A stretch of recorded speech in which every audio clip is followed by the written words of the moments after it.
I had absolutely no idea that Tinibu was from the Yoruba people. That's the only good thing about him. And my contempt for him has zero to do with the fact that he's a Muslim and zero to do with the fact that he comes from the Yoruba people. These two things are the only two good things about him. I'm against him because he's a crook. I'm against him because he's a thief. I'm against him because he's a bagman for the bigger thieves. In Chicago, Illinois, I'm against him because he forged his election papers. I'm against him because INEC forged his victory. Good day out there. My name is Angelo, your anchor, and I'm here with your most preferred YouTube channel, Nation's Voice Tower. Now, I want us to talk. Yes, we're going to talk because what we have here is more than just talk. Yes. Babatunde Fashola, former Minister of Works and Housing, is dragging investigative journalists here and there, especially his case now against Chike Ibezim, over the fact that, he was one of the sources that, that gave particular information on him and all that.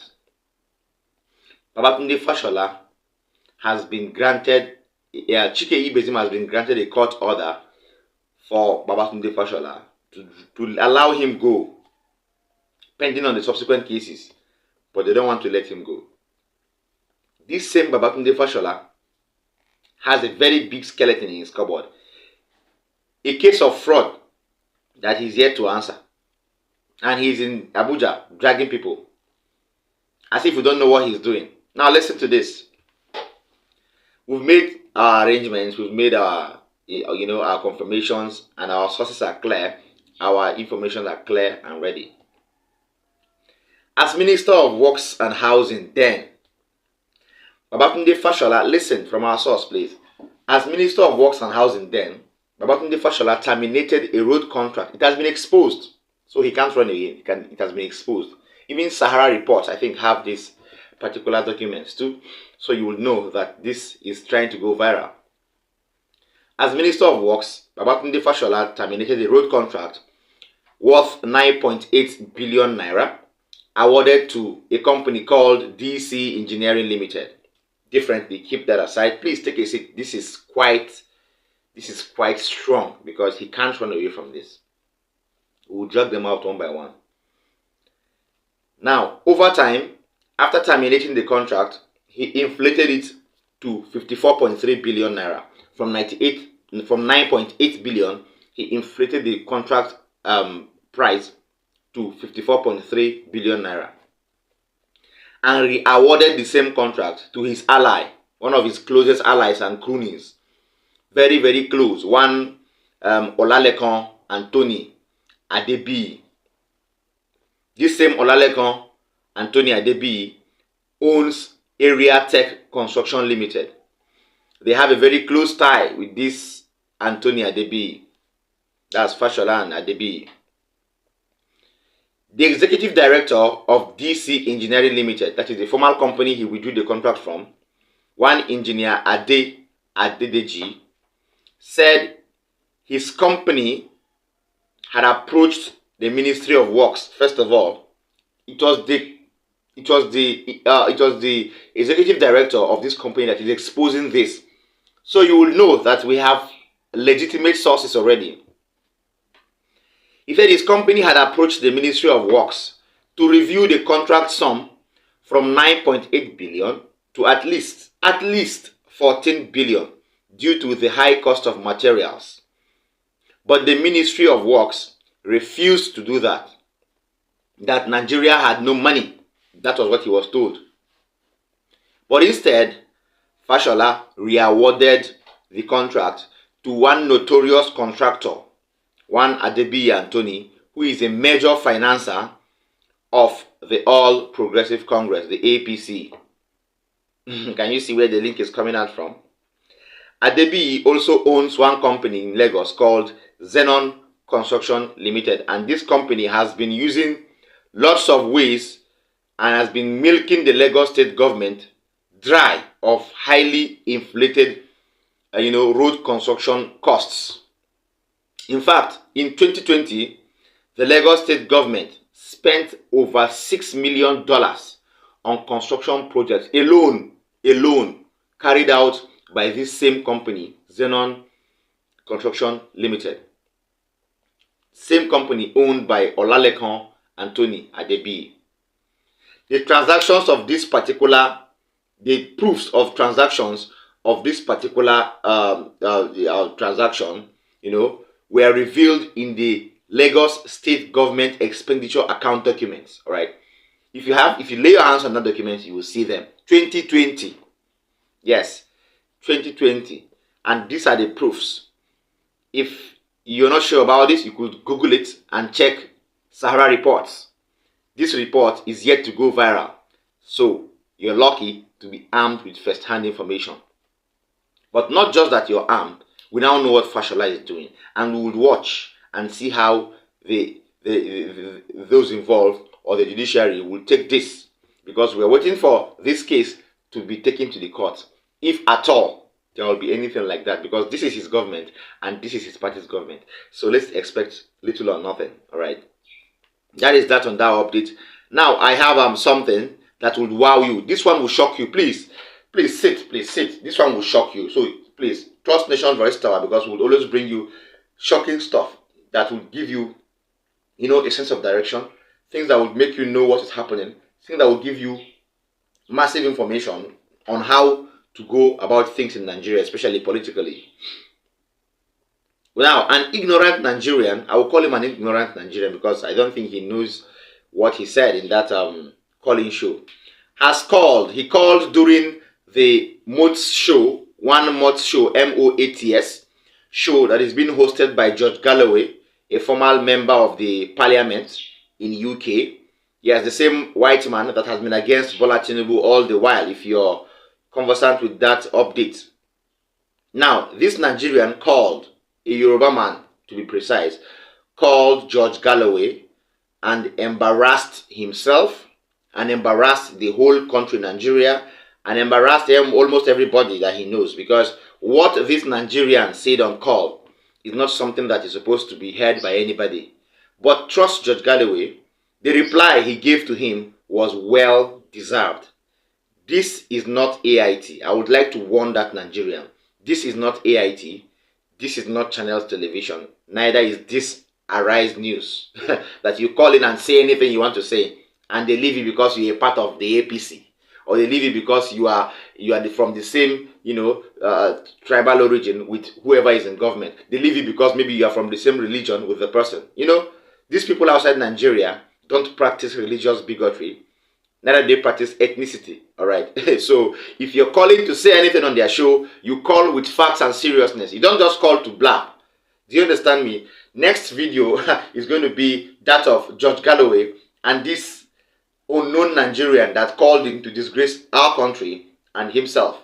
Wow, I am happy with the response George Galloway gave him. We are supposed to have unbiased journalism, not a bias of journalism, all right? So we don't thrive on ethnicity and religious bigotry. We thrive on facts, truth, competence, and capacity. That's what we thrive on. Stay tuned for the next video. Please, you will enjoy this. Please, share this video and share this link, because this must get to everybody. You're not doing that much. Please, share this video. Watch this video then. Jimmy, go ahead. Thanks a lot, George. I've been a regular viewer of your show for many years. I just wanted to say... Thank you. Yeah, I just wanted to say, with regards to Nigeria, we need to be quite careful about it. Because, yeah, indeed, there were some discrepancies in the last election, but it's not enough to say who won or who did not win. I would just like to say opposition to the current president has led to a lot of spike of violence against his ethnic group, the Yoruba people. And this is where we need to be careful as to how people frame the problems they have with the president. Because at the moment, if care is not taken, the way a lot of independent journalists so to say, are framing these things up, it might lead to another brutal ethnic clash.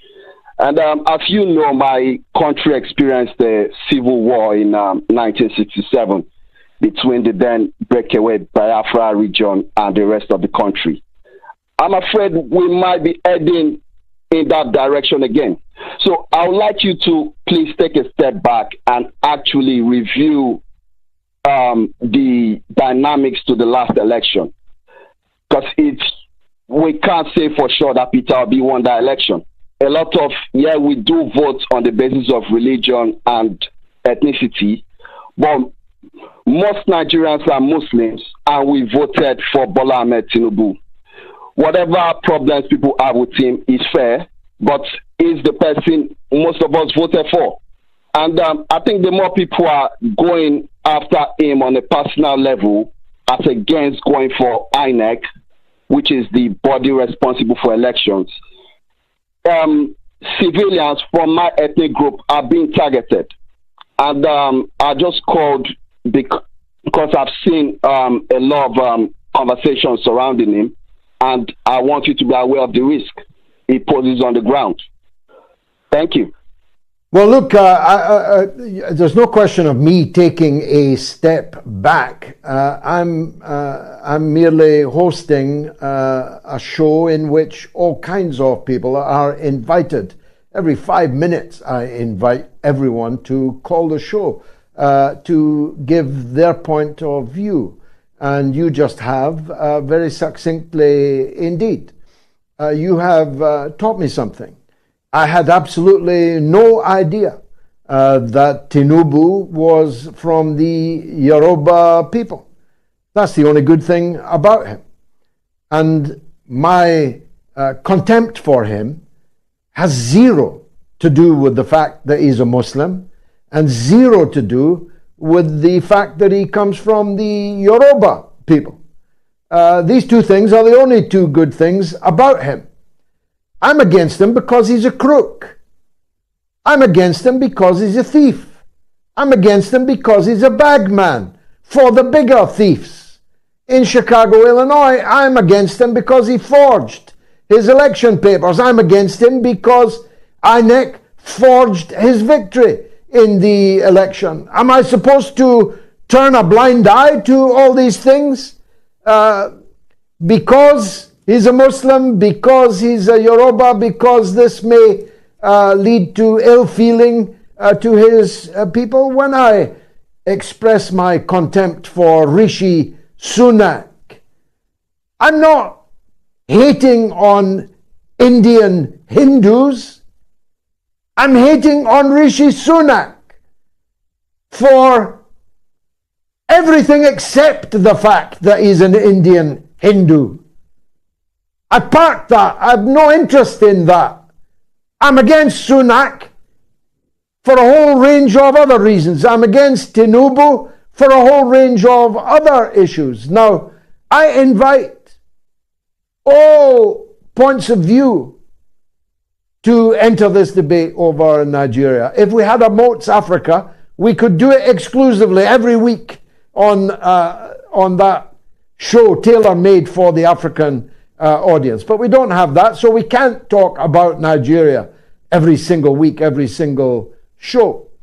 But we had David on in advance of the court decision. We've now had him on after the court decision, which I followed closely, and which was every bit as farcical as David Hundian described it. What are we supposed to do? Not do so? Accept that the greatest African country is run by a crook? A forger? No, I will never accept that. I have too much respect for all the peoples of Nigeria.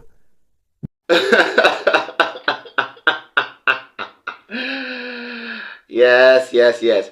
Who else enjoyed that response to that Nigerian there? You're calling to tell them you voted Bola Tinibu, you are this, you are a Yoruba man and all that. So what? Who cares? Who cares about where you come from? Nobody cares about, in fact, from what George Galloway said, being a Yoruba man and being a Muslim is the only good thing about Bola Tinibu. Yes, that is evident. It's everywhere. All right. Yes. So nobody cares about outside Nigeria. You know, outside Nigeria, at this part of the country, nobody cares about what you are, or what religion you are, or what tribe you are. All right. Yes, if you want to be straightforward, you be straightforward. Nobody wants to know if Bola Tinubu is a Muslim or a Yoruba man. That is not the case. If there are good Yoruba people, okay, there are good Muslims. So what are you saying? That is not what we're talking about, all right? We're talking about his personality. His personality. Please, you can't have a questionable man as a president. That is just simple, all right? So I wish repentant criminals too can be allowed to govern the country. Do you understand? Yes, because from what the court said, you know, they said if a case is 10 years old, that means you are. Well, let that pass, because we've overemphasized that a lot. All right. Please, I would like to thank our viewers for all the good things you've been doing, for all your comments, for all your likes, you know, for all your sharing. I would like to thank you because you're doing a great job. But I would urge you, please, do more. Share this video, like it. Please, drop a comment for us in the comment section. We could have 500 comments. We could have like 1K comments, all right? We're not pessimistic over that. We're optimistic on that, all right? So we could also have over, you know, we could have 500K likes. We could have 1 million views. We could have 500K views. You know, so you can't do this without you, all right? So share this video, any platform you belong to, anywhere, just share them. All right, then subscribe to the channel if you have not done so. Then if you have and you've not tapped the notification bell, please do that so that we'll always get the link up. Finally, a member of the Labour Party and former member of the Presidential Campaign Council, the OB-Dirty Campaign Council, Aisha Yusufu, and a human rights activist too, has given her own reaction on the final judgment of the tribunal. Of course, don't expect her reaction to be in support of the tribunal because she doesn't belong to that group of people, okay? She belongs to the group of people that want straightforwardness, that want competence and capacity. She's a Labour Party member, so she shouldn't have a good appraisal of the judgment, of course, because the judgment was flawed. The judgment was of zero tolerance of Nigerians' priority and willingness. The judgment was of zero tolerance of our constitution. Please, stay tuned for Aisha Yusufu. I think it was overwhelmingly clear that the party worked. Indeed, yes, I believe that. And there were a lot of things that were put before them. What they decide to use, I don't have control over that. Nobody has control over that. They are the ones who have control over what they're going to admit, they are going to allow to be admissible in the court as evidence, and what is not going to be allowed to be admissible in the court as evidence. And that's where transparency comes to play. That's where when people were asking for that live transmission, there's nothing wrong in having put out that live transmission, so that every one of us would have sat here to be able to say, oh, even before the judgment, to say, oh, maybe they didn't put out enough evidence, or no, they had enough evidence, and all of that. And also, like, just to add to it again, well, as I'm talking about transparency now, is the fact that all eyes on the judiciary became something that it became almost as if I don't know, almost a crime. What is wrong with people saying we want to put the judiciary on the spotlight, we want to check the judiciary? And I think this was an opportunity for the Nigerian judiciary to actually welcome the scrutiny that is coming from citizens, because for the first time, citizens now seem to be interested in the things that are happening in it, and it was really important for that. But unfortunately, you saw a situation whereby the justices, there was anger, and I think the female amongst them, I'm sorry, I don't know, I don't have her name, where she was saying that, oh, people think they can stay on social media and intimidate them. Nobody is intimidating you. What is being done is that people are saying, let's put an eye, let's scrutinize, let's see that's what being an active citizen is all about. That's what occupying your office of the citizen is all about, to put an eye on the different aspect of governance that is happening and follow it through. And at the end of the day, for me, on that day, was also the fact that in that room, getting to the court, everywhere was cordoned off. Armed security agents were all over the place, cordoned off the place. And then when you got inside the courtroom also, there were so many from the executive, even though to me, this government is an illegitimate government. It didn't win the election, and that's my own personal opinion as Aisha Yusufu. And you had the NSA, the chief of staff, the vice president, of course, who should be there because he's also one of the respondents, and all manner of people being there. The National Security Advisor was in the courtroom, and yet the justices didn't feel intimidated by all of this thing. It's just citizens who are on social media saying, all eyes on the judiciary, don't drop the ball, keep focusing on them, that became the ones that were intimidating. That I found was a bit baffling, honestly. All right, Aisha Yusufu on that one. Yes, because what she said is just the way it is, please. I don't know who we should cry to. The government back in Nigeria are not helping matters. The people who are in support of the government are not helping matters. Who should we cry to? The international community are acting as if they don't know. It is when things get out of hand that they will begin to talk. UN will now come in. The African Union will come in. You know, the ECOWAS will now start talking. Yes, the G5 will begin to talk. Or the G20, let me say, not the G5. The G5 is Wiki and his people. You know? So, I don't know. These people see these things. The European Union are seeing these things. And they don't want to talk. Until when it erupts to something else. Then, they will begin to bring broadcasts, you know, live broadcasts here and there, talking what we don't want, you even want to hear at that point. So please, they should make hay while the sun is shining. Yes. Thank you so much for staying with us. Please, I would like to always urge you, don't back down on us because we would never back down on you, okay? Just trust Nation Voice Tower. Tell your friends to trust this channel. Tell your family members and your well-wishers to trust this channel because we would never back down from bringing you the best of political updates. From our table here, we're calling it quits. See you next time. Bye.